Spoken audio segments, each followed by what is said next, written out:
জাপানি বাঙালিদের সবচেয়ে বড় উৎসব টোকিওর বৈশাখী মেলা। রাজধানীর ইকিবুকুরোতে প্রতি বছরই আয়োজন করা হয় এই বৈশাখী মেলাটা। আর এখানে যে পরিমাণ বাংলাদেশি আপনি দেখতে পারবেন, সারা বছর অন্য কোনো জায়গায় এত বাঙালি আপনার একসাথে আর চোখে পড়বে না। মেলার আকর্ষণ থাকে হরেক রকমের বাংলাদেশি খাবার দাবার, আর সেই সাথে চলে নন স্টপ কনসার্ট। তাই প্রতি বছরই আমরা চলে যাই ইকিবুকুরোর এই বৈশাখী মেলায়, যেখানে দূর দূরান্ত থেকে এত এত বাঙালিরা আসে যে একদিনের জন্য আপনার মনে হবে যে আপনি কোনো বাংলাদেশি এলাকায় ঢুকে পড়েছেন। আসসালামু আলাইকুম, কি অবস্থা, কেমন আছেন সবাই? সকাল সকাল বের হয়ে গেলাম আমরা। আর আজকে আমরা সরাসরি মেলায় যাচ্ছি না, মেলায় যাওয়ার আগে আমরা একটা পার্কে যাব।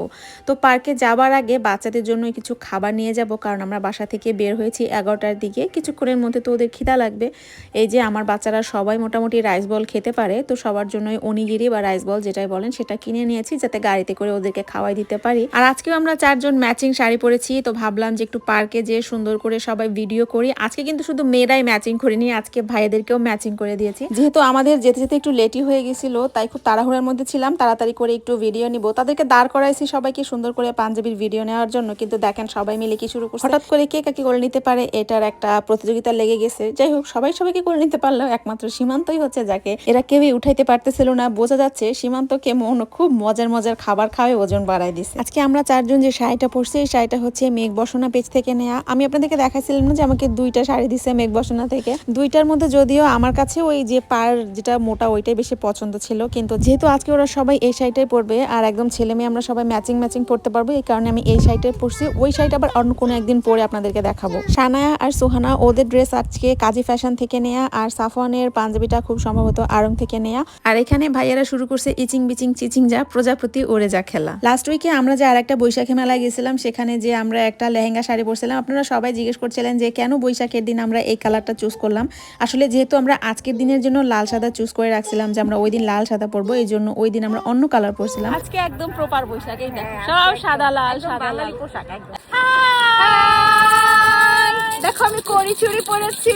হাই আইসো নববর্ষ না এখন, কার বৈশাখ তো লাগবে সবার মনে। এই পুরো বৈশাখ মাস জুড়েই আমাদের বৈশাখ থাকবে, অনুষ্ঠান চলতেই থাকবে। সামনে আরো আছে আরো আছে, চলো মা। হাই আজকে সানায়া সাদা লাল আর আমার সাফা। ইয়ে আমার খুব ইচ্ছা ছিল সানাকে আর সুহানাকে আমি লাল সাদা শাড়ি পরাবো, কিন্তু আমি যে শাড়িটা অর্ডার দিয়েছিলাম সেটা এখন পর্যন্ত এসে পৌঁছায় নাই। এটা তো একটা কারণ, একটা কারণ হচ্ছে যে মেলায় গেলে সানায় এত পরিমাণ বিরক্ত হয়, তাই ভাবলাম যে থাক, ভালোই হয়েছে ও একটু কমফোর্টেবল ড্রেস পরে গেলে অত বেশি বিরক্ত হয়তো হবে না। মানে একে তো আশেপাশে শব্দের জন্য বিরক্ত, তার উপরে যদি আবার শাড়ি পরাই ওইটা হচ্ছে তার আর একটা বিরক্তির কারণ হবে। এই কারণে একদম রিল্যাক্সড থাকতে পারে সেরকম একটা কমফোর্টেবল কুর্তি পরে নিয়ে আসছি। তখন 3টা বাজে, আমরা এখন সবাই মিলে মেলায় যাব। আর আজকে আমরা গাড়ি নিব না, আমরা জাস্ট ট্রেনে করে সবাই চলে যাব। পার্কিং এ রেখে আসছি আমরা গাড়ি, আর এখন আমরা যাচ্ছি হচ্ছে ট্রেনে। ঠিক আছে, সবাই তাকায় তাকায় দেখতেছে যে এই গ্রুপ অফ পিপল কি, তারপর আবার একটা হইছে কি ব্যাপার, সবাই কই যায় কই যায়। কি সুন্দর লাগছে দেখো তোমাকে, পাত্তা দিলে না। এই ইব্রাহিম ভাই দেখেন কি সুন্দর একটা ফুলের ই দিছি, সুন্দর লাগতেছে না বলে? এই ভালো লাগতেছে না বলেন, সত্যি কথা বলেন। বৈশাখ উপলক্ষে দিছে, এখন বড় বোন দিছে, আমার বোন তোমার দিছে না। আচ্ছা থাক, এটা করলাম তোমার বোনের খাতিরে, বোন যখন সম্পর্কের খাতিরে। টোকিওতে একটা জিনিসের খুব সুবিধা, সেটা হচ্ছে এই যে পাবলিক ট্রান্সপোর্টেশন যেগুলো সেগুলো খুবই মানে কুইক, যেমন হচ্ছে 10 মিনিট পর পরে ট্রেন আসে। আর আমরা যে মেলাতে যাব, আমরা যেখানে গাড়ি পার্কিং করেছি সেখান থেকে খুব বেশি দূরে না। আজকে যেহেতু হিউজ রাশ হবে, কাজে গাড়ি পার্কিং না পাওয়ার সম্ভাবনা অনেক বেশি, এই কারণে আমরা একটু দূরে পার্কিং করে তারপরে হচ্ছে ট্রেনে করে যাচ্ছি। আর আমি যখন মেলার ভিতরে ঢুকবো তখন আমি সুহানাকে কোলে নিয়ে নিছি, কারণ আমি জানি যে ওকে যদি এখন কোলে না নেই আর কেউ যদি ওকে এসে বাবু বলা শুরু করে, তাহলে একবার যদি ভ্যাঁ করে কান্না শুরু করে, কান্না আর থামাইতে পারবো না। তো এই তো আমরা অলরেডি এই এলাকায় চলে আসছি। আর এখানে আসলে এত ভালো লাগে, কারণ এই দিন না আপনি আশেপাশে যেই দিকে তাকাবেন রাস্তায়, সেখানে খালি সবাই শাড়ি আর পাঞ্জাবি পরে ঘুরে বেড়াচ্ছে। আমরা একদম সোজা মঞ্চের কাছে চলে যাই, যেখানে গান বাজনা হচ্ছিল। আর এখানে মেয়েদের জন্য বসার আলাদা একটা ব্যবস্থা রাখা হয় প্রতি বছর। এখানে যে লাল পাঞ্জাবি পরা ভাইরা ছিল, ওনারা ভলেন্টিয়ারি সার্ভিস দিচ্ছিল। আমরা যে মেয়েরা বসেছিলাম এই জায়গাটাতে যেন কোনো বিশৃঙ্খলা না হয়, এই সবকিছু ওনারা দেখভাল করছিল আর কি। আমাদের মেয়েদের জন্য সামনে খুব সুন্দর একটা বসার জায়গা করে দিলেও কিন্তু ভাইয়েরা সবাই কষ্ট করে, ওই দেখেন পিছনে কি পরিমাণ ক্রাউড হয়েছে, সবাই খুব সুশৃঙ্খল ভাবে দাঁড়ায় দাঁড়ায় পুরো প্রোগ্রামটা এনজয় করতেছিল। প্রথম যখন আমরা মেলাতে আসি তখন কিন্তু এত মানুষ দেখতাম না, তারপরের বছর একটু বাড়লো, এভাবে বাড়তে বাড়তে এই বছর এত পরিমাণ মানুষ এখানে আসছে যে মানে আমাদের দাঁড়ানোর পর্যন্ত জায়গা ছিল না।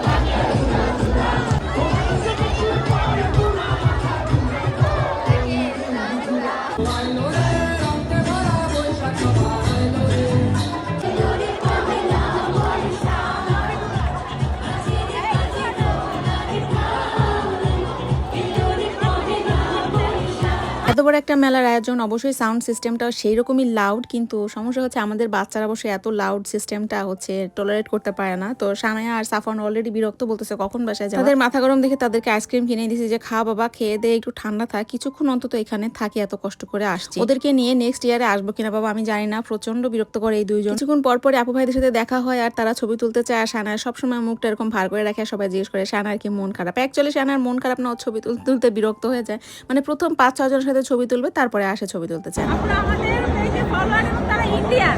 इंडिया कोलकाता আমার कोलकाता আপনি आप किधर से कोलकाता से সানা গেস করো এটার মধ্যে কি আছে।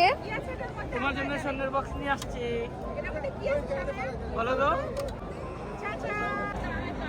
সবাই বেস্ট কন্টেন্ট ক্রিয়েটর। জাপানি শিখে নেক্সট ইয়ার আপনারা জাপানে চলে আসতে চান, এই যে হিকারি এডুকেশনে যোগাযোগ করেন।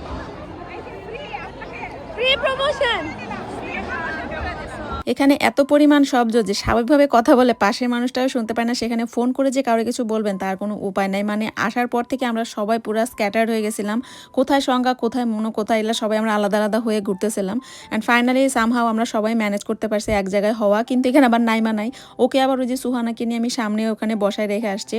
আর মেলাতে খাবারের অনেকগুলো স্টল ছিল, যেখানে উপচে পড়া ভিড় ছিল, ওখান থেকে কোনো খাবার কিনে আনবেন তারও কোনো উপায় নেই, মানে এত মানুষের লাইন। আর এক ভাইয়া কাঁচা মিঠা আম দিছিল, সেইটুকু খাইছি, বলতে গেলে এইটুকু শুধুমাত্র আমি মেলার খাবার খাইছি, আর কোনো একটা খাবার আমি টেস্ট করে দেখতে পাইনি। ওখানে আমরা সবাই ছিলাম, শুধুমাত্র নাইমা ছিল না। পরে আমি আবার নাইমার কাছে চলে আসছি, সুহানা আর ওকে নিয়ে যাবো ওখানে, সবাই একসাথে মিলে গল্প করবো ওই জায়গায়। আর এখানে এসে দেখি সবাই একদম জমায় ফেলছে, নাচানাচি করতেছে সামনে, আর ওদের সাথে নাচ দেখে আমিও নাচা শুরু করে দিছি।